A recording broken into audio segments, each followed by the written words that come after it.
Guys, back to my channel. তুমি সবাই কেমন শাশুড়ি ভালো আছো? তো আমি ভালো আছি। দেখো আমি এখন রান্না করতেছি। তো আমি আজকে রান্না করেছি হচ্ছে ডাল, আর রান্না করেছি হচ্ছে আলু দিয়ে ডিম দিয়ে রান্না করেছি, আর ডালে দিয়েছি হচ্ছে সিম আর মাসকলাই ডাল রান্না করেছি, আর এতে ভাত আর ডিম ডিম অমলেট করেছি। এটা হচ্ছে আমার মেয়ের জন্য। খিদে লাগছে বাবা?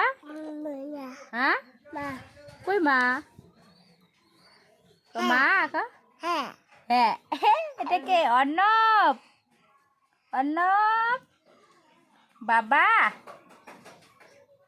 কি ক কি তোমার খিদে পাইছে? কোনো দেখাও কই খিদে পাইছে। ও পেটে খিদে পাইছে। ও সন্টু আমার, খাবা? তুমি খাবা? আমার হ্যাঁ রান্না কো, শেষ, হ্যাঁ কো। বসে আছি। ফুটি